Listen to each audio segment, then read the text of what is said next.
রাধে রাধে বন্ধুরা, তোমরা সবাই কেমন আছো? আর আমার তরফ থেকে সকলকে জানাই শুভ শারদীয়ার প্রীতি ও শুভেচ্ছা। আজ দেখো চলে এসেছি অষ্টমীর দিন সকালবেলা আমরা সবাই মিলে অঞ্জলি দিতে চলে এসেছি। দেখো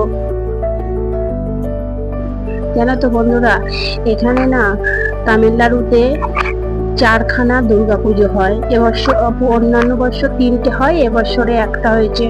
আমাদের বড় আদিযোগী শিব মন্দির সেখানে একটা হয়েছে, সেটা নিয়ে চারটে। আর এখানে কোনো প্যান্ডেল হয় না, মণ্ডপের মধ্যে হয়, যেটা হল। এই দিয়ে দেখো আমাদের বাড়ির সামনেই একটা হয়েছে, প্রচুর ভিড়, সবাই অঞ্জলি দেবে সেই জন্য লাইন দিয়ে দাঁড়িয়ে আছে। এ তো শুধু কম, বাইরের দিকে প্রচুর ভিড় হয়ে আছে, বিশাল বড় মণ্ডপ তো, অনেকটা জায়গা নিয়ে আছে, এত ভিড়। আর দেখো বন্ধুরা, সবাই আমরা অঞ্জলি দিতে বসে গেলাম। তবে সত্যি কথা বলতে বন্ধুরা, আমাদের দেশে হলে কত ঠাকুর দিন দেখা হয়, লাখো লাখো লোক, আর কত ঠাকুর। কলকাতায় তো মানে সারা রাত ধরে আমরা দেখতাম ছোটবেলায়, কিন্তু কি করবো বলো, কর্মসূত্রে বাইরে থাকি আমরা, তবুও তো কিছু হলেও আমরা ঠাকুর দেখতে পাচ্ছি। তারপর আমরা চলে এলাম, দেখো আমরা দুপুরবেলা এবারে খাওয়া দাওয়া করবো, সেই জন্য সবাই মিলে লাইন দিয়ে দাঁড়িয়ে আছি। আর আমাদের ব্যাংকটা দেখো কিরকম ভাবে লাইন দিয়ে আছে এখানে। তবে একটা জিনিস কি, কোনো পুজোতে না খুব একটা বেশি খরচ হয় না, কারণ প্রত্যেকটা মণ্ডপে যখনই দুপুরবেলা রাত্রিরে আমরা ঠাকুর দেখতে যাই না কেন, মণ্ডপে খাওয়ায় লুচি, ঘুগনি, আলুর দম, মিষ্টি, চাটনি, পাঁপড়, সমস্ত রকমেরই খাবার খাওয়ায়।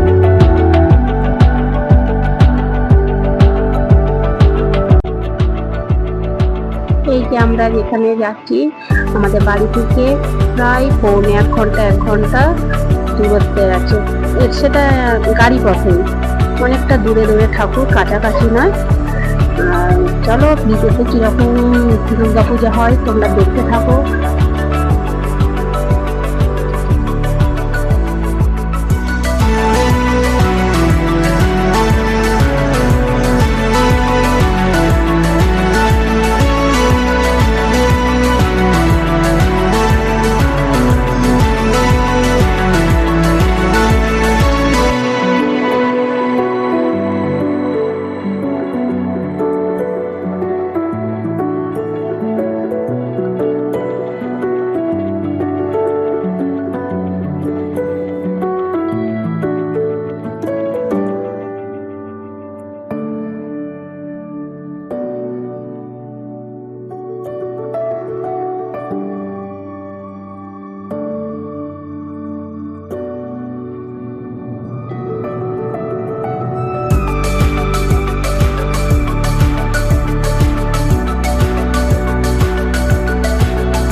তারপরে চলে এলাম, এই দেখো বন্ধুরা, আমাদের এবছরের খুব ভাগ্য ভালো যে নবরাত্রি দুর্গা দেখতে পাচ্ছি।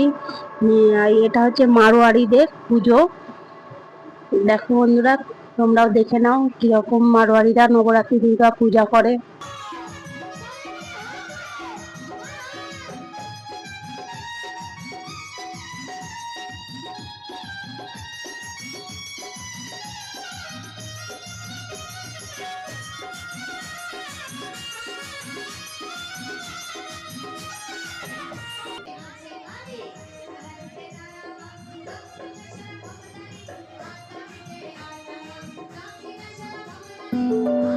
তারপর ফের চলে এলাম পাশেরই একটা মণ্ডপে, বাঙালিদের দুর্গাপূজা হচ্ছে, নবরাত্রি দুর্গাপূজার পাশেই মণ্ডপ। এই দেখো, এই যে হলের ভেতরে দুর্গাপূজা হচ্ছে, জায়গাটা খুবই শর্ট, এই অনুষ্ঠানটা ছোট্ট জায়গার মধ্যে দুর্গাপূজাটা হচ্ছে, এখানে ফাংশন আরেও হচ্ছে দেখো। তবে বন্ধুরা যাই বলো, আমাদের নিজেদের দেশ ছেড়ে যে বিদেশে আছি, এই যে দুর্গাপুজোর সময় আমাদের মনটা সত্যি খুব খারাপ হয়ে যায়, কারণ এটা আমাদের বাঙালিদের সব থেকে বড় পূজা। কিন্তু সত্যি কথা, ভাগ্যের বিরুদ্ধে আমরা কোনোদিনও এই মানে যতদিন বাইরে আছি দেশে আমরা দুর্গাপুজো দেখতে পাইনি। তারপরের দিন নবমী, আমরা দেখো দুপুরবেলা খাওয়া দাওয়া করে তাড়াতাড়ি রেডি হয়ে বেরিয়ে পড়েছি। ঈশা আদিযোগী মন্দিরে দুর্গা ঠাকুর হয়েছে, সেখানে যাব বলে আমরা সবাই মিলে রেডি হয়ে গেছি। দেখো, চলো ঈশা আদিযোগী আমরা সবাই মিলে দুর্গা ঠাকুর দেখি, তোমরাও দেখতে থাকো।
কলা গাছ আছে ওর ভেতরে, ঠিক আছে,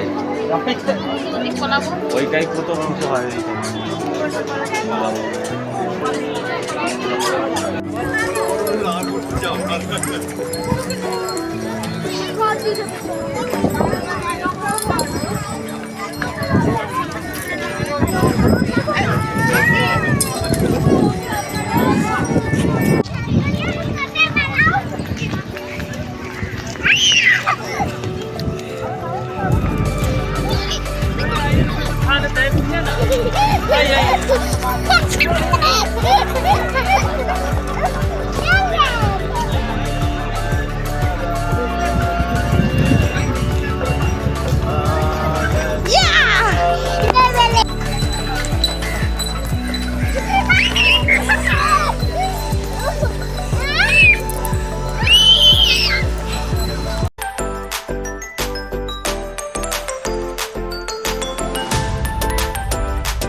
সবাই মিলে চলে এলাম বিজয় দশমীর দিন। মাকে বরণ করব আর মিষ্টি খাওয়াবো, সিঁদুর খেলা হবে, আমরা সবাই মিলে বিজয় দিতে যাব। তবে আনন্দের সঙ্গে সঙ্গে ভীষণ কষ্টও হচ্ছে, কারণ মাকে ছাড়তে ইচ্ছা করছে না। এই 5টা দিন যে ছিল, আমরা বিদেশে থাকলেও প্রচুর আনন্দ করেছি, 3-4 দিন খুব আনন্দ করেছি, আবার সেই অপেক্ষা করতে হবে একটা বছর পর। এ দেখো বন্ধুরা, সবাই কত ভিড়ের মধ্যে কিরকম ভাবে বরণ হচ্ছে, সব মিষ্টি খাওয়াতে বরণ করতে মাকে ব্যস্ত। এত ভিড়, সবাই মাকে মিষ্টি খাওয়াবে, বরণ করবে, এই যে সব বরণ চলছে মায়ের। আর এইদিকে সিঁড়ি খেলাও আমাদের চালু হয়ে গেছে।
চলো বন্ধুরা, আজকের মতো এখানে টাটা, বাই বাই। সবাই সুস্থ থাকবে, ভালো থাকবে।